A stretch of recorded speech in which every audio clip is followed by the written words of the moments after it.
예, 우리 교재 13페이지 일반 심판 절차에 대해서 말씀을 드리겠습니다. 먼저 당사자와 대리인 부분인데요. 당사자는 자기 이름으로 심판을 청구하는 자이죠. 자기 이름으로. 그죠?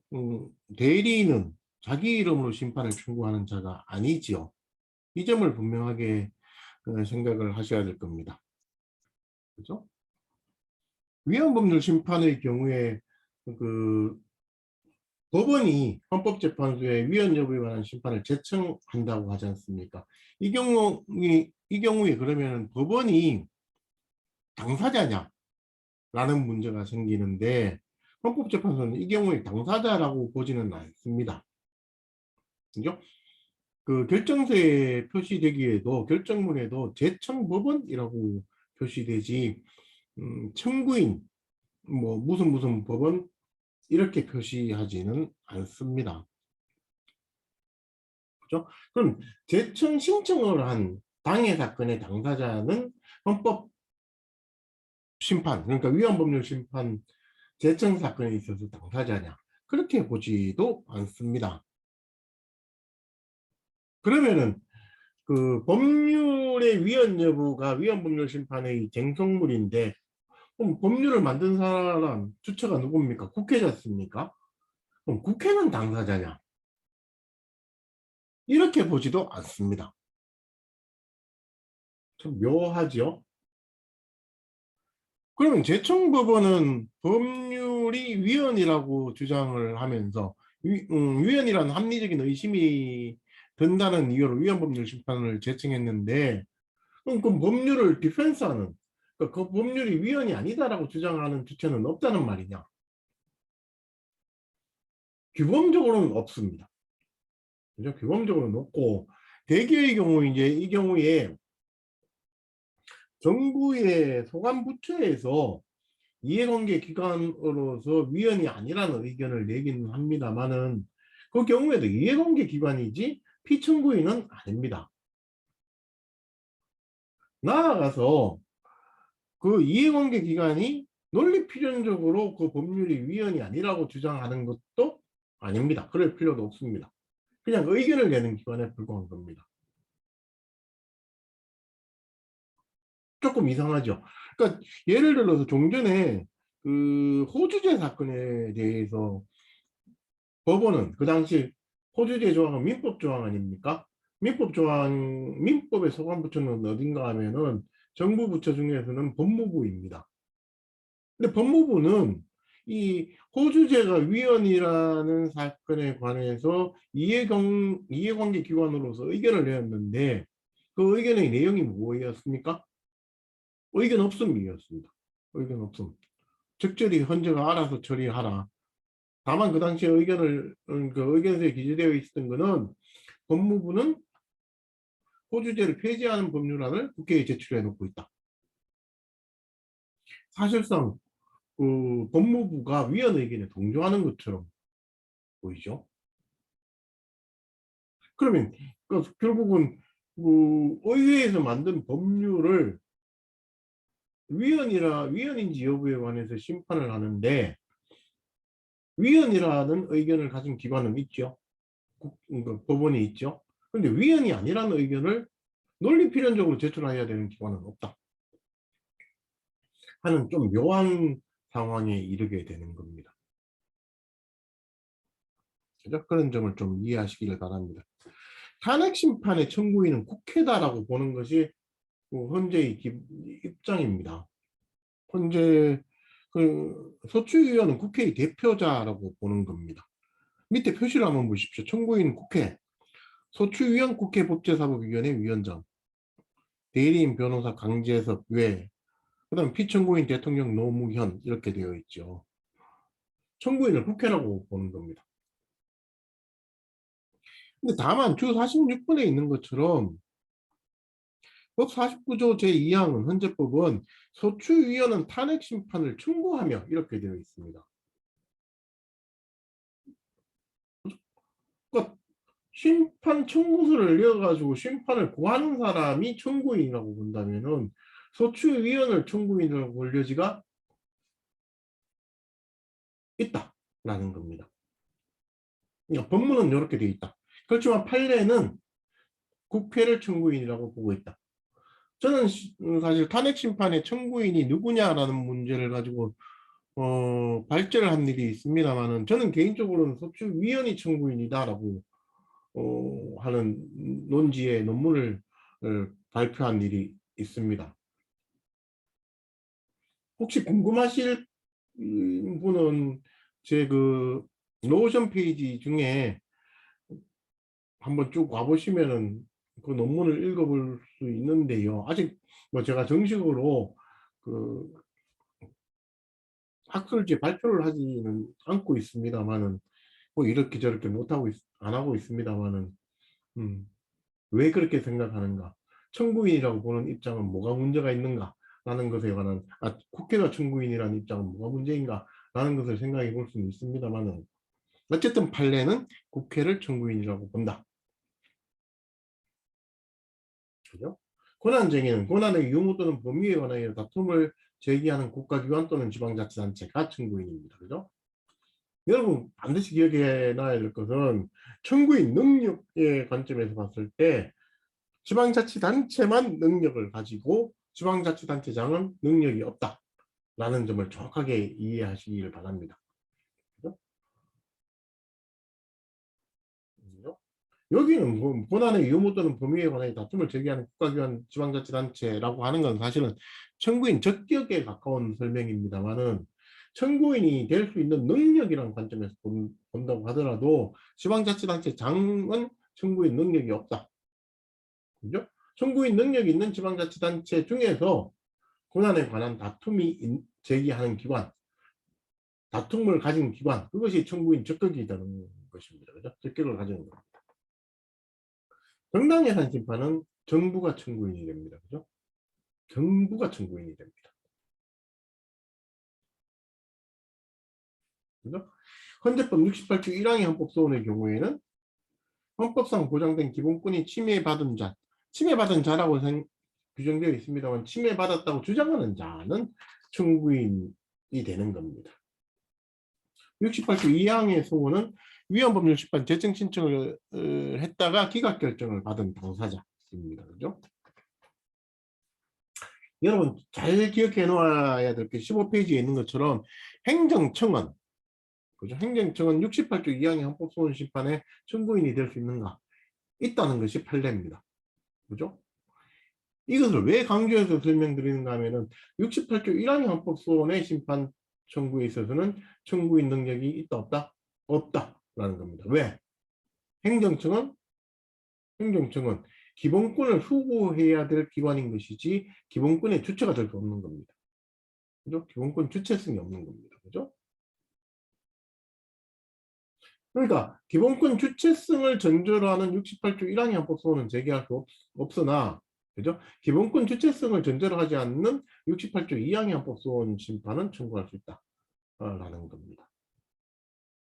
이 점을 이해하시기 바랍니다. 그죠? 원고 또는 피고만 그 청구인으로 될 수 있는가? 그렇지도 않다. 보조 참가인도 가능하다라는 겁니다. 그죠? 피청구인에 관한 설명은 위헌법률 심판 재청의 경우와 같다. 국회도 피청구인이 아니고, 그죠? 이해관계 기관도 사실은 피청구인은 아니다. 당사자인 사인은 변호사를 대리인으로 선임하지 않으면 심판 청구를 하거나 심판 수행을 할 수 없다. 라는 거죠. 그죠? 이게 변호사 관계주의입니다. 그러니까 사인의 경우에는 변호사를 대리인으로 선임해야지만 헌법 심판을 청구할 수 있다라는 겁니다. 대리인이 하지 아니한 당사자가 직접 변호사인 대리인이 하지 아니한 행위는 대리인이 추인한 때만 효력을 가진다는 겁니다. 그러니까 사실은 이런 경우에 어떤 경우가 생길 수 있는가 하면은 청구인이 그냥 헌법소원 심판 청구서를 제출한 겁니다. 변호사 없이. 그죠? 변호사 없이 제출했는데 그 경우에 헌법재판소는 대리인 보정명령을 내리거든요. 그래서 대리인이 보정되었다고 칩시다. 그죠? 그 대리인이 심판 청구서를 새로 쓴단 말입니다. 그죠? 그러면 이런 유효하기에는 대리인이 제출한 심판 청구서만 유효합니다. 그죠?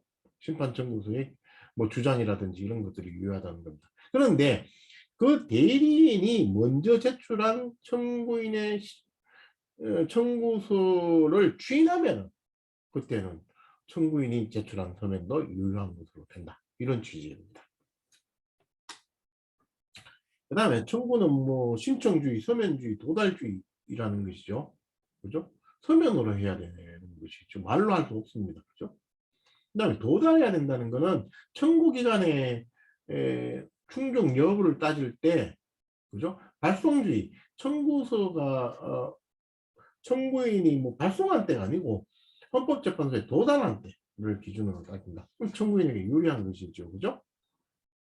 음. 위헌법률 심판의 경우에는 법원의 재청결정서, 탄핵심판의 경우에는 국회의 소추의결서의 정본으로서 청구서를 가름하게 됩니다. 그러니까 그 위헌법률 심판 재청의 경우에는 위헌법률 심판 재청 결정하는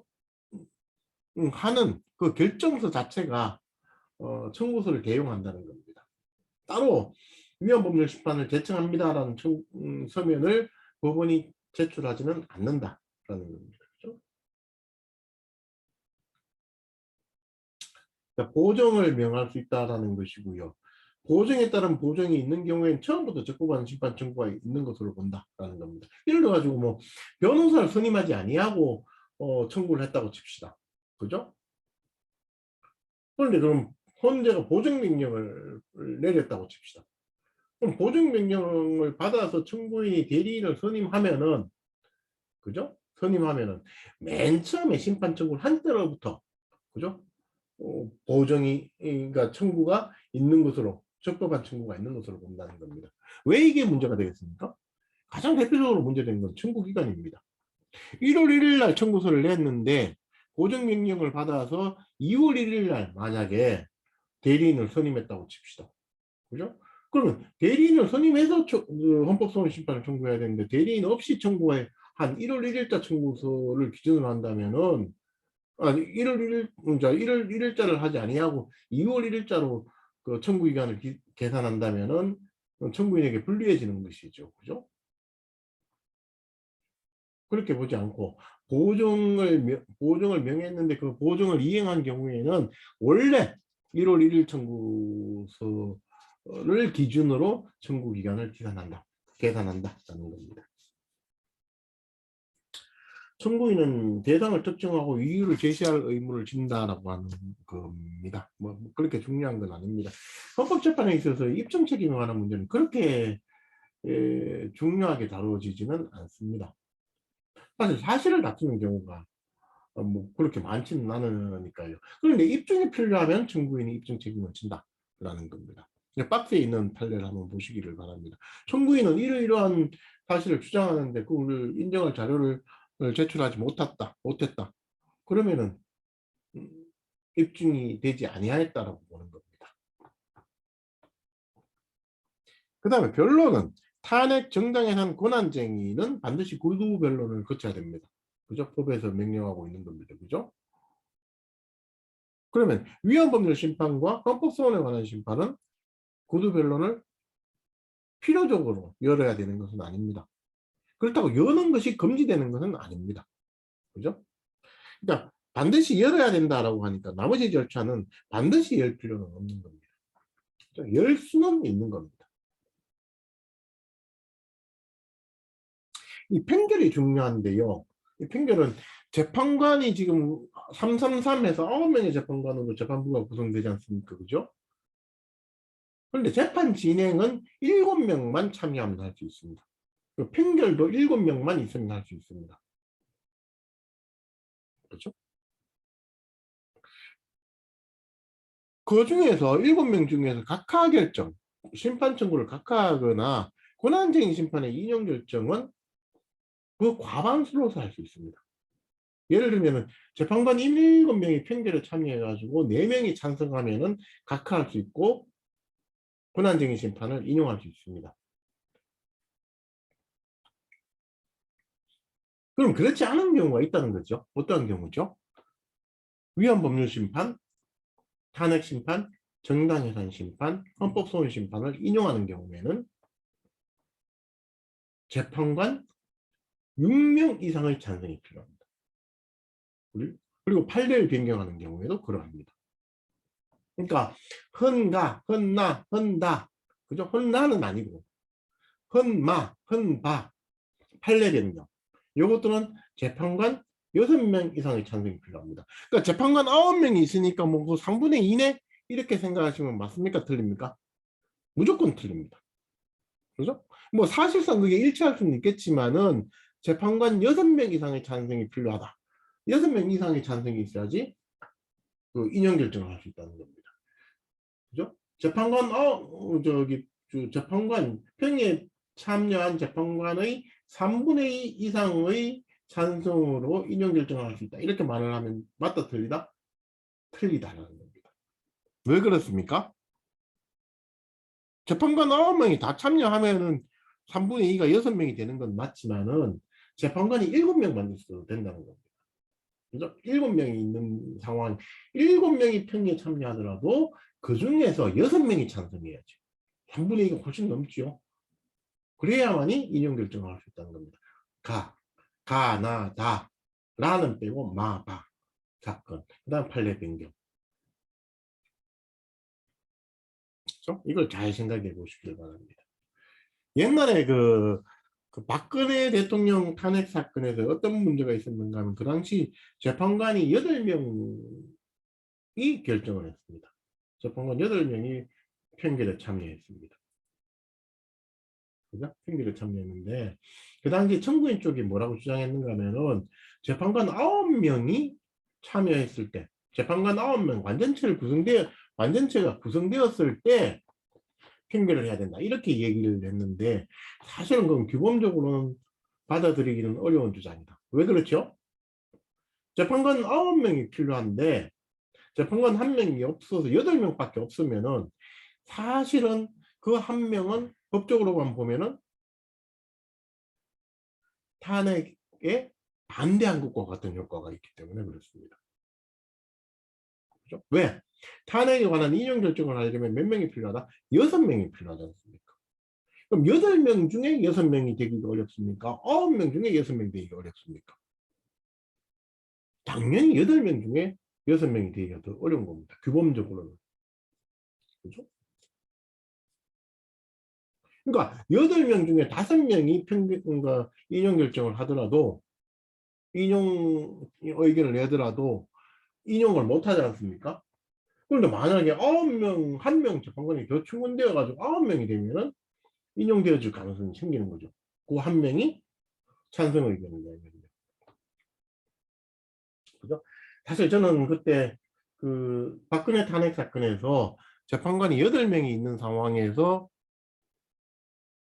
그 탄핵 사건에 관한 심판을 선고한다는 소식을 들었을 때, 아, 인용 결정이구나. 인용 결정을 하겠구나라고 확신을 했습니다. 당연히 8명인 상황에서 그럼 8명인 상황에서 그 판결을 선고한다는 것은 무슨 얘기인가 하면은 이 상황이 최소한 5대 3인 상황은 아니다 라는 겁니다. 인용 의견이 5명이고 반대 의견이 3명인 상황은 아니다 라는 겁니다. 이 상황은 선고할 수 없습니다. 선고를 하지 않습니다. 그러니까 재판관이 적어도 그러니까 5대 4가 아니면은 6대 2, 7대 2, 8대 0 이거는 전부 다 6대 2, 7대 1, 8대 0은 인용 결정을 할 수 있죠. 그죠? 8명이 했지만은. 그런데 5대 3은 인용 결정을 못 합니다. 그죠? 그런데 5대 3인 상황에서는 판결할 수 없다. 그러니까 선고를 할 수 없는 겁니다. 왜? 1명이 추가되어질 수 있고 이 사람의 이 재판관의 결정에 따라서 탄핵이 인용되어질 수도 있는데 8명만으로 선고를 할 수 없습니다. 현재는 그런 경우에 선고하지 않습니다. 그럼 찬성 4, 반대 4냐? 이 경우엔 선고할 수 있습니다. 그죠? 이 경우엔 선고할 수 있습니다. 그런데 제가 보기엔 4대4는 안 나온다는 겁니다. 안 나왔다는 겁니다. 그죠? 4대4, 3대5, 2대6 이런 숫자는 나오기 어려웠다고 저는 봤습니다. 근데 가능한 숫자는 5대3이었는데 5대3은 선고를 할 수 없다. 그런데도 선고를 한다는 얘기는 적어도 재판관 6명 이상이 이미 찬성 의견을 냈다라는 거다. 그라는 겁니다. 그렇습니다. 판결 방식에는 쟁점별 판결 방식과 주문별 판결 방식이 있는데요. 현재는 지금 주문별 판결 방식을 채택하고 있습니다. 주문별 판결 방식을 채택한다는 얘기는 재판관이 의견을 한 번만 낸다는 겁니다. 각하, 기각, 인용 3개 중에 한 번만 낸다는 겁니다. 쟁점별 판결 방식은 가장 기본적으로는 주문을 그러니까 의견을 2번 낸다는 겁니다. 적어도 2번 낸다는 겁니다. 그죠? 각하할 것인지 여부에 관해서 한 번 내고 인용할 것인지 여부에 관해서 한 번 내고. 그럼 그게 뭐가 다르냐라는 생각을 할 수 있겠지만은 어느 방식을 채택하느냐에 따라서 주문이 달라질 수 있습니다. 청구인은 어느 쪽이 유리하다? 주문별 판결 방식이 유리합니다. 그런데 현재는 뭘 채택하고 있다? 청구인은 쟁점별 판결 방식이 유리합니다. 그런데 현재는 주문별 판결 방식을 채택하고 있다라는 것을 이해하시길 바랍니다. 예를 들어 가장 극단적인 예를 들어본다면은 어떤 처음에 재판관의 의견을 모아보니까 인용 의견이 5명이고 각하 의견이 4명이다. 그죠? 인용 의견이 4명이고 각하 의견이 4명이다. 그러면 이제 더 이상 의견을 안 낸다는 겁니다. 그럼 이 의견을 가지고 주문을 뭘로 구성할 것인가? 라는 것만 결정한다는 겁니다. 헌법재판소는 이 경우에 어떤 주문을 낸다? 각하 주문을 낸다? 각하 주문 못 내죠. 왜 못 냅니까? 각하 주문을 내기 위한 5명의 의견이 없는 겁니다. 그죠? 그럼 인용 주문을 낼 수 있습니까? 인용 주문에 필요한 6명 재판관의 찬성이 없는 겁니다. 그래서 헌법재판소는 기각 주문을 냈습니다. 그런데 이 경우에 생기는 문제는 뭡니까? 기각 주문을 뒷받침하는 이유가 없습니다. 주문은 기각인데 이유는 기각을 뒷받침하는 의견이 없다. 왜 기각하는지에 대한 설명이 없습니다. 이상하죠. 그런데 만약에 쟁점별 판결 방식을 채택하면 어떤 결과가 되느냐? 먼저 묻습니다. 재판관 여러분, 각하할 것인지에 관해서 의견을 주십시오. 근데 각하 의견을 가진 재판관이 4명밖에 없는 겁니다. 그러면은 각하는 못하겠습니다. 그럼 본안에 넘어가겠습니다. 그럼 본안에 관해서 재판관들께서는 의견을 주시기 바랍니다. 라고 했을 때 처음에 각하 의견을 냈던 재판관도 인용 여부에 관한 의견을 내야 된다는 겁니다. 이 경우에.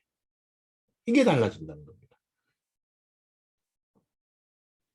그럼 아까 그 경우에 처음에 말씀드렸던 재판관 5명이 인용 의견이고 재판관 4명이 각하 의견이었다면은, 그죠? 그 4명 중에 1명이라도 인용 의견에 가담하면은 인용 결정을 할 수 있게 된다는 겁니다. 청구인은 이 쟁점별 판결 방식이 훨씬 더 유리하죠. 그런 말씀을 드립니다. 그러니까 의견이 분립되면 어떻게 하느냐? 의견이 분립되면 뭐 위원 의견, 헌법 불합치 의견, 위원이 아니라는 의견, 각하 의견 등이 분립되면 어떻게 하느냐? 이 경우에는 청구인에게 유리한 의견에 불리한 쪽의 의견들을 보태어서 그러니까 결정을 할 수 있는 정족수가 만날 거 아닙니까? 그죠? 그죠? 청구인 쪽에 유리한 쪽에서 점점 불리한 의견을 보태어서 결정을 할 수 있는 정족수를 만났을 때 그 의견이 주문이 됩니다. 그죠? 법원조직법의 취지가 그렇습니다. 그러니까 재판관이 3명이, 그 판사가 3명이 있지 않습니까? 부장, 뭐, 배석 2명이 있으면은, 인용할 수액에 관해서, 한 사람은 100만 원, 한 사람은 50만 원, 한 사람은 30만 원. 이렇게 냈다고 칩시다. 그럼 원고는 유리한 게 뭐죠? 유리한 수액 100만 원에서 100만 원 한 명만 가지고 결정을 할 수 있습니까? 못하지 않습니까? 그죠? 과반수의 찬성으로 의견, 그러니까 이제 평결을 해야 되는데 안 되지 않습니까? 그러면 한 사람이 낸 50만 원 수액을 합치면 뭐가 되죠? 3분의 2가 찬성하는 것이 되고 과반수가 되는 거죠. 그죠? 그럼 그때의 결정할 수 있을 때의 수액 50만 원이 인용할 주문이 된다는 겁니다. 수액이 된다는 겁니다. 그죠? 그죠? 50, 100만 원 50, 30 냈을 때 이렇게 된다는 겁니다. 형사재판은 벌금이라고 생각을 해봅시다. 벌금이라고 생각을 하면은 벌금 100만 원, 50만 원, 30만 원 내면은 어떻게 되죠? 이 경우도 마찬가지입니다. 법원조직법은 피고인에게 불리한 수액으로부터 인용 결정할, 그러니까 결정할 수 있을 때의 수액이라고 이야기를 합니다만은 이호해 보십시오. 과반수에 달하기까지 피고인에게 가장 불리한 의견 수에 순차 유리한 의견의 수를 더하여 그중 가장 유리한 의견이라고 되어 있습니다만 사실은 그러니까 민사재판으로 치면은 그냥 검사에게 가장 유리한 것으로부터 점점 불리한 것을 보태어서 결정할 수 있는, 그죠? 의견의 수. 이렇게 말을 하면 됩니다. 그죠? 근데 왜 이렇게 말을 못 하겠습니까? 검사는 이익이었기 때문에 그렇습니다. 검사는 뭐 피고인을 징역 10년 살리면 배불러집니까? 주관적 이익이 생깁니까? 안 생기지 않습니까? 그죠? 그러니까 검사에게 유리한 의견이라는 관념이 없다는 겁니다. 그러니까 그렇게 표현을 못하고 피고인에게 불리한 이렇게 표현을 했다는 겁니다. 재밌죠? 민사사건 같으면 원고에게 유리한 의견에서 점차 불리한 의견을 보태어서 그죠? 결정을 할 수 있는 의견을 만났을 때 그 의견이 주문을 구성한다. 이렇게 표시하는 것인데 형사재판에서는 검사에게 가장 유리한 의견에서 점차 불리한 의견을 보태어서 결정할 수 있는 그 의견 이렇게 말을 못한다는 겁니다. 그런데 우리가 그냥 검사한테 이익이 있다라고 생각하면 민사하고 형사하고 다 똑같다라고 생각하시면 됩니다. 그죠? 그럼 법령에 관한 걸로만 본다면 18쪽에 있는 것처럼 이걸 잘 기억하십시오. 청구인에게 유리한 것은 단순위원, 헌법불합치, 한정위원, 비위원, 위원이 아니라는, 그죠? 그 다음에 뭐 좀 더 나간다면 각하 이렇게 유리한 순서를 매긴다는 겁니다. 다른 건 별로 어렵지 않았는데 헌법불합치하고 한정위원 결정은 조금 헷갈릴 염려가 있습니다. 헌법불합치가 한정위원 결정보다 더 유리한가?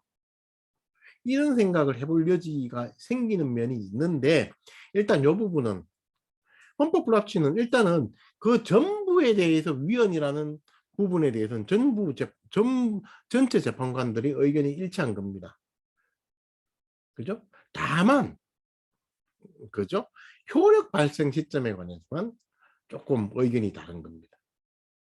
그죠? 그런데 한정위원은 그 주문 자체에 대한 위헌 결정의 범위 자체가 달라지는 것이기 때문에 청구인에게 헌법 불합치 의견보다도 불리하다 이렇게 보는 겁니다.